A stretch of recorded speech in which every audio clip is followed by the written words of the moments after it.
How to use workflows in GoHighLevel. Hey everyone and welcome back to my YouTube channel. In this video I will discuss workflows, how to use them, how to create ones, and also how to pretty much just make the most out of them. But first, if you want to get a 30-day free trial for GoHighLevel instead of the default 14 and also some more bonuses, you can just click on the description down below and follow along the video.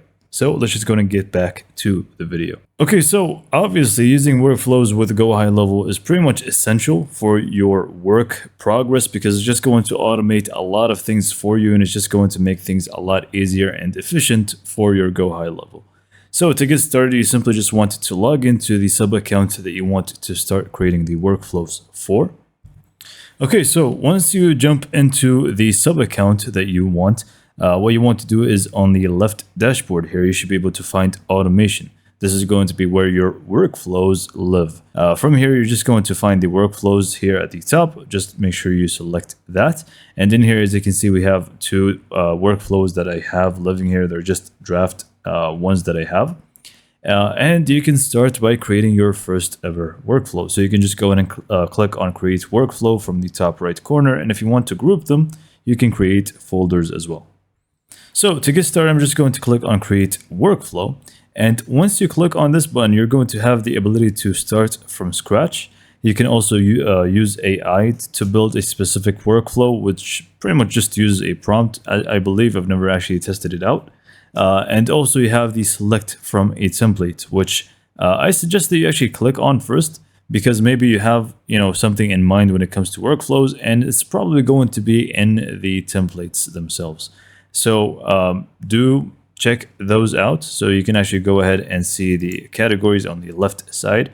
For example, what you want is within lead generation. You can just click on that and you can see different workflows that are pretty much just pre-built for you. And all you need to do is just activate them and adjust a few things.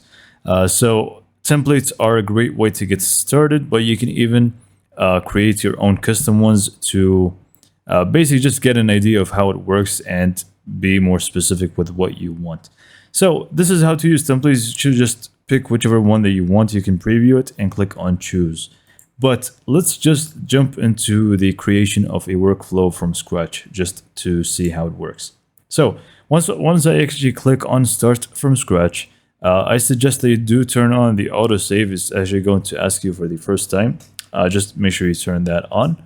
And the first thing that you want to do is just go ahead and rename it here at the top with a specific name so you don't forget about it, and you should be able to identify it later on. So just go ahead and give it a name.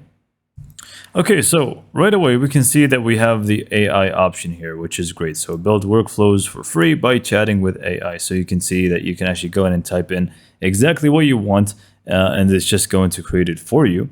Which again, I actually never tested it out, but I guess this is very straightforward and you can actually just go and go with it. But if you want to create it within, the classic way, first, the workflow is going to start with a trigger, which is going to be an event that happens that you specify. And once that event happens, it's just going to trigger the next step, which you will add manually as well. So you simply just want to create the workflow manually once, and then it's just going to execute everything that you have in it automatically for you. So if you just click on add new trigger, we're just going to be met with a bunch of triggers. And I really mean that because there's a lot and a lot of triggers. Now I can't possibly know exactly what you want. So you have, some triggers, like for example, you add a bunch of new contacts with a specific tag. So that's pretty much tag added. You can just select this one as the trigger. So, you got a whole new batch of contacts with a specific tag and you want to send them a welcome email, you can use this one. You can also use form submitted. So you have a form and whenever it's submitted, you want to send them an email or an SMS. You can use a lot of different triggers that you can actually browse them here and see which ones is going to suit you best. So for the sake of this tutorial, I'm just going to assume that we added a new batch of people with a specific tag and I want to automate this. Or whenever I add people with that specific tag later on, it's also going to work nonetheless. So I'm just going to click on contact tag and I'm just going to click on add filters. And within the filters, I'm just going to do tag added, meaning that this tag has been added to a specific person. So, and then I'm just going to go in and actually select the tag itself. So in my case, I'm just going to use database reactivation as an example. So whenever this tag is added to someone within the contacts, it's just going to be the trigger, and it's just going to go to the next step. So I'm just going to click on save trigger. You can even add another one if you want to. So I'm just going to go to the next step right away. Click on the plus icon right down here. And you have a lot of actions, much like the trigger. Send an email, send an SMS, wait for a few days, hours, or even, however much time that you need. And pretty much you can, again, just go ahead and see all the different actions that you can do here. There's a lot of them. So I'm just going to go with a very basic one, send an email. So whenever someone is added to this specific tag, I'm just going to send them an email. So, you would want to send, fill out the from email, and you would want to add the subject line. So you can just go in and use one of those. I'm just going to use this one as an example. Or you can even use the person's first name to do so, either in the subject or in the actual message. Pretty much you can notice this little tag icon. If you click on it, you're going to find some values that are going to autofill for you. So you can just click on contact and use first name. So this is pretty much just going to say their first name. So just add your subject line if you want to create an email, and you can just go ahead and add your message here, address them with their first name and so on with the tag icon here like we talked about. And once you save the action, this is pretty much, what's going to happen. Step 1 is the tag has been added. Step 2 is just going to send this email out automatically for you. Next up, we can just do a buffer time. So for example, wait for a set period of time. We can just make it 2 days, for example. And once we wait for 2 days, we can just send out a follow-up email if you want to.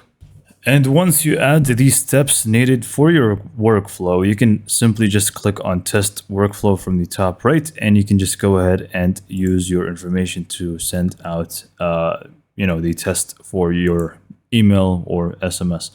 And if you're happy with the results, you can just go and make it public and click on save from the top right corner. And by the way, you also have a few settings to check out here, like allow re-entry. So for a specific contact, they can re-enter if they already left the workflow, allow multiple opportunities, and also stop on response. So if you want to stop the rest of the workflow if they actually did respond, you can just go and toggle this on if you want to. And yeah, this is pretty much workflows in a nutshell for you. So you can disable them at any point that you want, and you can obviously re-enable them whenever you want as well. And they're basically just going to now function in the background. You just create them once and forget about them. This is what's great about workflows. So they really carry a lot of heavy load, and you just want to do them once and you're pretty much done. So hopefully you found this video to be informative and helpful, and for more information, subscribe to my YouTube channel, and thank you for watching.